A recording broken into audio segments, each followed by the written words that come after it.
intro, let's go with another flow. Ain't your average entertainment show. More to entertainment than what's on the screen. Connecting dots on what you see. Have you ever wondered how it all began? The idea, how they started the plan. XX, actors, the whole team. Mad props to those behind the scene. Why did the person get into the biz? Something inside when they were a kid. Who helped them out when they wanted to quit? What about the fam that gave them rocks to kick? How all the haters, they left shaming alone. Find out in the entertainment zone with Paul Amadeus Lane.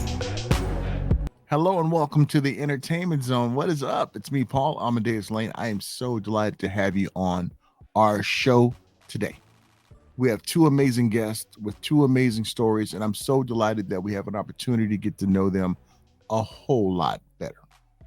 But before we start, we welcome you who are listening on our flagship station, ABC News Radio, KMET, AM and FM.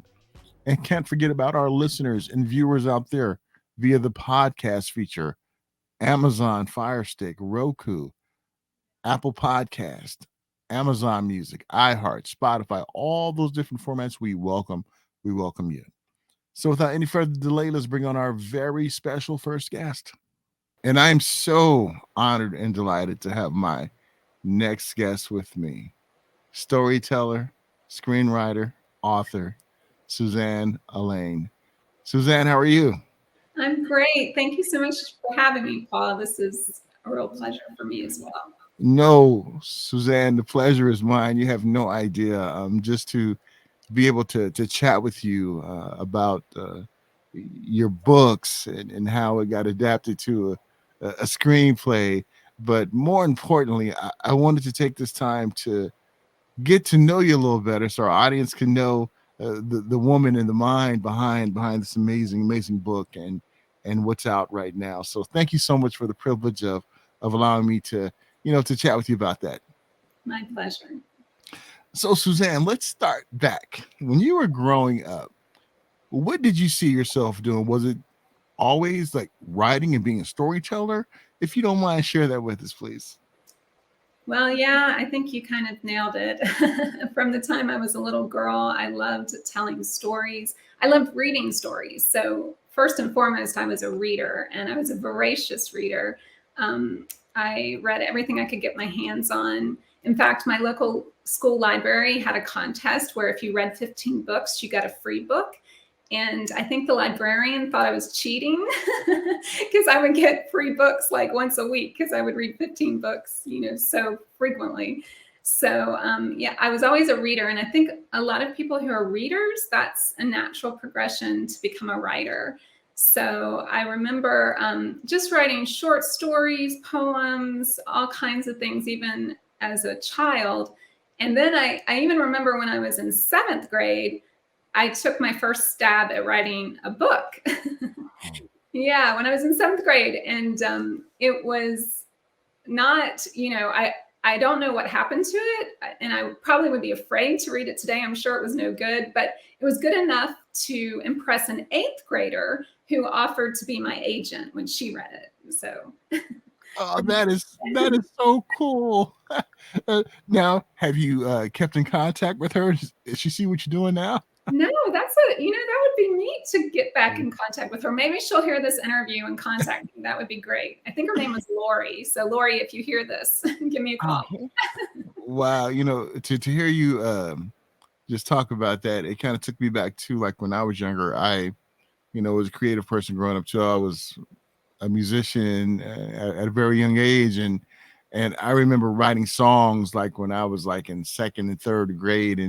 And I still kind of remember some of those songs that I wrote, and they were really bubblegum songs, but it was cute. I was like 8 or 9 years old, so I definitely get that. And when did you know, Suzanne, that this was something that you could do for a profession, and even for a career? Was it encouragement that you got from friends and family, or was it from different publishers out there who may have read some of your books and they were like, hey, Suzanne, you got something here?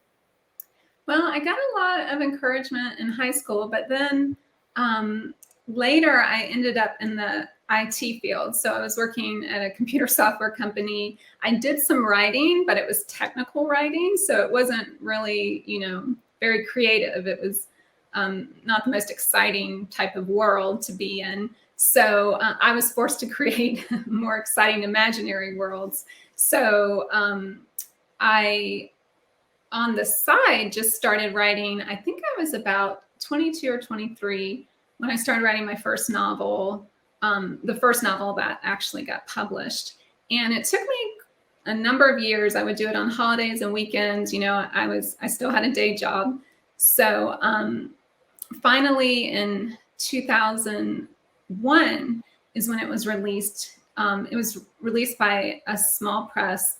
And I don't know if you remember what happened in 2001. Yeah. It was the September 11th attacks. So the New York publishing industry was really affected by the events of September 11th. So my book actually came out in November of 2001. So I had a 2-book contract. My first book, Incognito, was released, and I had a contract for a second book to write, but the press closed down. It was a newer imprint. They shut their doors. And so my second book, which was Mr. Malcolm's List, which is the book that eventually became the film that is out right now, it was never published at that time. Wow. And, you mentioned about being a technical writer. My father, who recently passed away in November, he was a technical writer for many years. And it was funny growing up. They would always ask, hey, what does your father do? I said, he's a technical writer. He writes manuals for software. And it was really interesting. He was kind of like a wordsmith with the English language. And I didn't, get those skills for him because sometimes I don't speak the King's English. I speak the streets English sometimes. But it was always funny just the way his mind was and worked when it came to writing, when it came to being creative.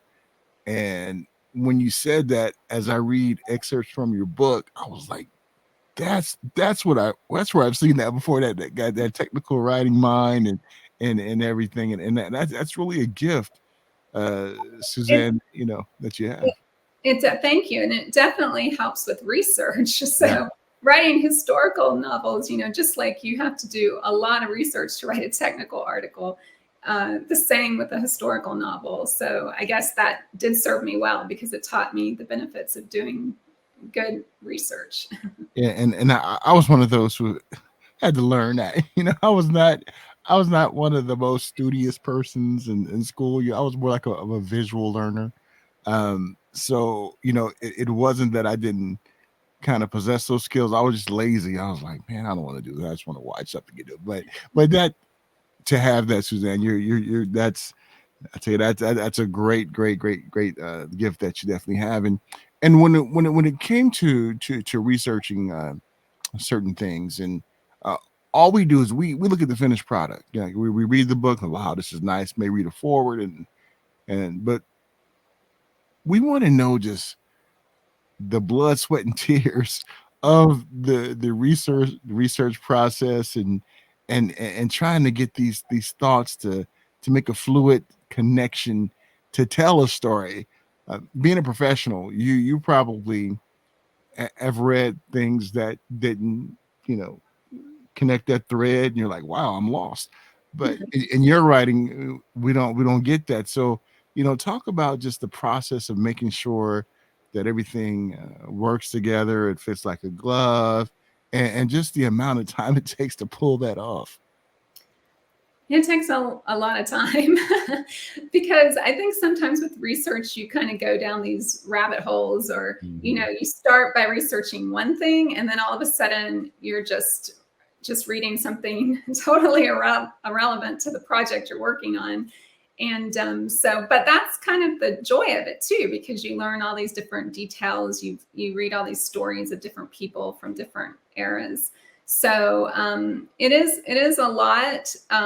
One of the things about writing a historical novel is that the characters have to have things to talk about. So they have to have conversations about the events of their day. So that's one thing, one reason why research is so essential. But then again, the research can kind of keep the story moving along as well, because you might find a tidbit in your research that, adds color and humor, and it actually could be based on something that's real. One example of that, I'm working on my next book. It's coming out next fall, and it's called The Ladies Rewrite the Rules. And it's based on an actual historical document that I found that was published by a man in the 18th century. And it was kind of like a booklet or a directory. And it was a directory of women who had money, because he was poor. And he had made this directory for what he called younger sons like himself, who weren't the heir to their parents' fortune, and they had to marry money. So he made a directory, and it had the ladies' names, where they lived, how much money they had in the bank. And this was a real historical item, that you can actually, it was digitized, so you can find it online. And I used that kind of as the starting point for the book that I'm working on right now, that's getting released next year. Wow. Thank you for that sneak peek of what goes into that. It's really awesome, Suzanne. And you and I have several things in common. One in particular that when I read about it, I was like, wow, it's Pride and Prejudice. And I remember it must have been like a year after my automobile accident that left me a quadriplegic. I was in my room when I lived in Long Beach, California, and my mom was back there too. And we were like, just, she said, I want you to watch something. And I was like, Mom, I don't want to watch this. So it was one part of Pride and Prejudice that had me hooked. And that was when Mr. Collins came. And, and I forget the character's name. She's like, Mr. Collins. And that just had me like hooked, to the point that I named my first dog after I got married. His name was Mr. Collins. So you and I, we both enjoy Pride and Prejudice. So I just wanted to put that out there, Suzanne. Yeah, and you have good taste, because he was one of the funniest characters. And that's what I love so much about Jane Austen's books, are the humor. And that's so important to me. And that's the element I try to, infuse into my writing as well, as that comedic element. But yeah, I love Mr. Collins, in a love to hate him kind of way, but yeah, he's hilarious for sure. Definitely. And let's now talk about Mr. Malcolm's List, and just the mindset behind why you wanted to create something like this. And then after that, we'll talk about, when you first got the call saying, hey, we want to make this into a movie. How do you feel about it? So let's talk about, Mr. Malcolm's List. What made you want to tackle that story in particular? Well, so as I had mentioned, I had written my first book. It was also a historical romantic comedy set in the early 19th century. And I had to write a second book as part of my contract. And I had written a short story about a man who had a list of requirements for a partner, but it was set in modern times. And I just wrote it. It's been 20 years, so I can't remember what initially sparked the idea. But I do feel like, we all kind of have a list, whether it's written or not. We have these qualities and requirements that we want in a significant other. So I wrote it as a modern short story. And then I realized if I set it in the Regency era, I could use it as my second book, to fulfill this contract. And it made so much more sense, because it was even more important back then that you marry the right person, because divorce was not, prevalent like it is today. It literally took an act of Congress to get a divorce. And women at that time had very, few options as far as careers. And, so it just seemed to fit in Jane Austen's era to have this story. So I wrote that as a historical romantic comedy novel. And like I'd mentioned before, though, my publisher had kind of gone out of business. So I wasn't able to publish it right away. Years later, I got the rights back to my first novel and to Mr. Malcolm's List, and I published it myself. It wasn't a huge success, like it wasn't a bestseller or anything, but it got a few fans. And I remember one of the fans said they could really see this as a movie, that they just loved the dialogue. And I loved writing dialogue. That is actually my favorite thing to write. And so when I read, it was a review or something where this person had said this about the book, and I thought, that maybe it should be a movie. And I could totally see it as a movie, because when I was writing it, I could see the scenes in my head. I can visualize a lot of what I'm writing, even when I'm working on a novel. So I adapted it into a script. And in 2011, I submitted that script to a screenplay contest. Amazon Studios was just getting started, and they were having a free screenwriting competition. So I uploaded my script. Now at that time, I was so new to this whole thing. I didn't even have final draft. I had it formatted in Word. And, I'm shocked that it actually placed, but it was a semifinalist in their contest. But that's what really started me down this path of screenwriting and kind of switching gears and getting into that medium. Because when I became a semifinalist, that's when I thought, oh, maybe I do have, a gift for this. Maybe this is a valid career path. And I started just educating myself, just reading, dozens of scripts, reading books on screenwriting. There's a lot of very helpful websites and resources online that I began to really look at. So after that, so that's kind of how I got headed down the path of screenwriting. That's cool. I love that. And when you look at like the different characters, did you maybe pull from like life experience of ones that you've known in the past, or maybe some relatives? I'm not going to ask you whom, because I don't want to put nobody on blast like that to get you in trouble. But did you find yourself pulling like from different personalities out there, maybe even from yourself with different characters and the way that they act or the way they respond to certain things? Yeah, I had a lot of literary influences. So not only Jane Austen, but I loved comic writers like Oscar Wilde, P.G. Wodehouse. So one of the characters is kind of like this dim-witted nobleman, Lord Cassidy. And I'd say he was inspired a little bit by P.G. Wodehouse, his Bertie and Wooster. So that series. But as far as real life people, I'd say yes, that she's kind of the villain of the piece, but she's not. She's also the best friend. Her name is Julia Thistlethwaite. She's played in the movie by Zoe Ashton, who does just an incredible job playing her. But Julia was probably inspired a little bit by, some strong-willed friends that I had, where they get a scheme in their head and it was just easier to go along with it. It was like, if it wasn't anything, terrible, it was just mischievous or something. I don't know. They would get some idea and I would they were so strong-willed. I would be like, okay, let me just go along with it. And that's kind of what happens with Selena in the book and the film, where her friend comes up with this scheme to avenge herself on Mr. Malcolm, and she wants Selena to play the part of the perfect woman.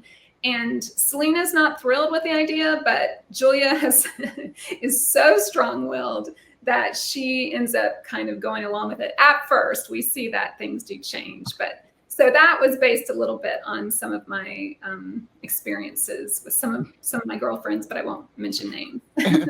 There you go, because they'll be like, I heard that interview, Suzanne. What are you talking about? And we hear that saying a lot. Art imitates life, or life imitates art. And And we definitely see that. And you know, just experiences that we have, when we're creative, we start, you know, put certain things, you know, in our creativity and what we're creating. What's been the biggest challenge, Suzanne, about this whole process, and how did you overcome these challenges? Like with anything, there's ups and downs. Sometimes you may question, should I do this? Or wow, how did you overcome those different type of roadblocks? Yeah, you're exactly right. There are so many challenges that really anybody faces when they're, you know, embarking on a new career, especially in a creative field, because, you know, self-doubt is very common, where you're like, am I really good enough for this? Or do I really have a shot? So overcoming that is difficult. I think for me, what helped is I had all these kind of signposts along the way. So it started with the contest placement with Amazon Studios. Then I reached out, I pitched the script to a few people, and a few people contacted me. One producer called me, and she had read it and she absolutely loved it. And I thought, oh, this is my big break. This is it. But she actually called to give me some helpful advice that writing a period piece and getting it made was extremely difficult, and I might want to not write period pieces. So that was a helpful sign that she did respond to the material. And so every time I thought, well, I'm going to give up, this is too hard, it's too difficult to try to break in, something would happen, and I would get a call or an email, and someone would express interest in the script, or just tell me, you know, that they thought it was really, really good. So I kept going. And then eventually in 2014, a website started. It was started by Franklin Leonard, and it was called The Blacklist. And he actually had already, for years, there was a document, The Blacklist, where it was the best unproduced scripts that different readers in Hollywood had read. So scripts would make that list. But then he decided to actually make a website. And the idea behind that was that screenwriters could upload their scripts and pay for a professional reader to review it and rate it on a scale from 1 to 10. And if it got an 8 or above, then an automated email was generated and sent to Hollywood executives, producers, managers, agents, directors, whoever signed up for the service. But this was actually a pretty smart idea, because as you probably are aware, there are thousands of scripts floating around Hollywood, and it is just a very difficult proposition to read all of those scripts. So this was a way for them to get, you know, people to kind of to do their reading for them and to vet the scripts before they actually took a look at them. So I uploaded my script to The Blacklist, and I paid for a review, and it got a 9 out of 10, the rating, which was just amazing and unbelievable, because they're rated very kind of, you know, harshly. I don't know if that's the right word, but it's difficult to get an 8 or above. So a very, very small percentage of the scripts do get an 8 or above. But when that happened, that's when really doors did start to open. And that's when I got, you know, calls from a manager and agent, you know, different people. I got representation. I started going on meetings. My script went out, and other people started responding to it. And eventually the Blacklist made a table read podcast of the script, where they had actors reading the script. And that's what got the attention of the director, who, Emma Holly Jones, who was eventually attached, and she ended up being the director on the film. Wow. And that's when you started getting those butterflies, right? Like, wow, this is actually happening. Yeah, although even after that was in 2015. Oh. So we're still 7 years away from today. So Wow. I guess the moral of the story is there are very few overnight successes. Yeah. You know, it takes many years of determination and perseverance. And but thankfully, she's a very determined person, and she kind of started, you know, working to get some wonderful producers became attached at that time as well, Laura Rister and Laura Lewis, and all those three women together kind of started, knocking on doors and getting people's attention and getting the funding. We actually had a very nice project where Refinery 29 gave us the money to make a short film. Wow. So that was made in 2018. And that short film, it was made as kind of a proof of concept for the feature. But Refinery 29 wanted to support women filmmakers. So they put up the money and we did a 10-minute prequel to the feature film. And that got released in 2019 and it was a hit. There were, over 2 million views on YouTube and people loved it. And they were like, I want to see the whole thing. And so that's kind of what eventually led to us being able to produce the actual feature film. And that's when the butterflies came, right? Yeah, I think the butterflies came last Wednesday night when I was at the premiere of the film in New York City. That's what happened, right? That's when everything came full circle. When I was on the red carpet, actually, right before the premiere. And people were taking my picture and I was like, wow, I can't believe this 20 years later that this has happened. No, that is so awesome, Suzanne. Really, that's really awesome. And what was it like, because you were behind the scenes writing the book and everything, writing the screenplay. What was it like being on set and witnessing these things? Or were you on set when things were happening? And if so, what was that experience like?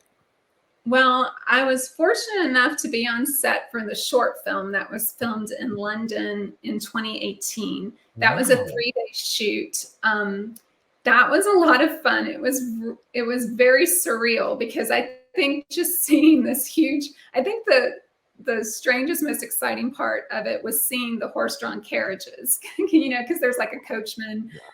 And there's huge horses and you're like, oh my goodness, that was just in my imagination and now it's right there. So, and I got to meet Frida Pinto, who actually starred in the feature as well as Selena Dalton, and also Shapé Dirasu, who plays Mr. Malcolm. He stayed for the feature. So that was fun. Oliver Jackson Cohen, who plays Lord Cassidy and is absolutely hilarious. He stayed as well. So we had quite a few, and then the characters of Molly and John, which actually broke out in the short film. I had not originally created them. They're a footman and a maid, but they did such a great job in the short film. They were invited to stay for the feature. So, and did a great job in that as well. They were hilarious. So it was nice. I got to go in 2018 because, as you know, in 2020, the COVID pandemic started. So when the whole world stopped. Yeah. Yes.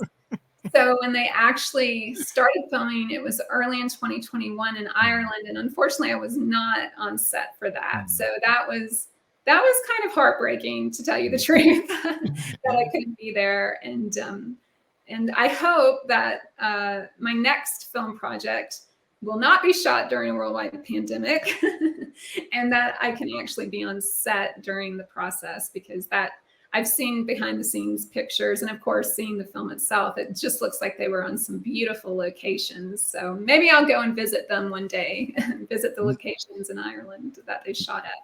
Nice. That's awesome. That's awesome. And anything else, Suzanne, you like to share with the audience about the journey, about the product, about the project, about anything in general? The floor is yours.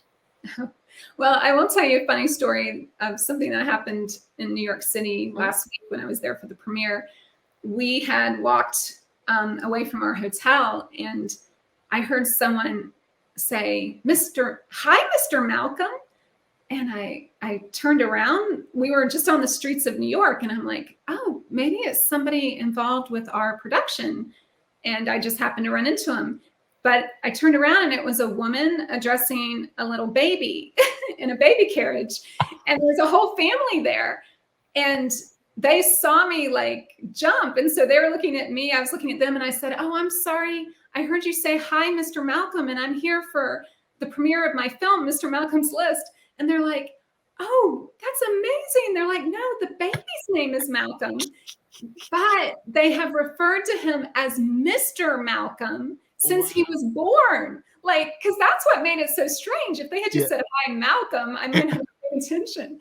But anyway, I was like, well, when he grows up, he's going to have a list of requirements for a bride, but everything will work out in the end, believe me. But anyway, that was kind of a funny little thing that happened. And I was like, am I hearing things like they're talking about my movie and it's not even released yet? But no, there's a cute little baby, Mr. Malcolm, that I was able to make the acquaintance of when I was in New York City. So that was a fun little thing that happened. I love it. I love it. That is so funny. I love that. I love that. That's the serendipitous moments, right? That's yes, exactly. Now that's funny. And Suzanne, I really, really enjoyed getting to know you better, finding out more about your journey, about the project, about what you're working on, and also get really excited about the next one that you're going to work on as well too, and wish you nothing but success and keep up the amazing work. You're an amazing talent, but you're an amazing person also. So it's great to see good things happening to good people out there. So thank you so much for sharing your gifts with us and taking us on this journey. And we look forward to chatting with you again. Thank you, Paul. It was so nice talking with you.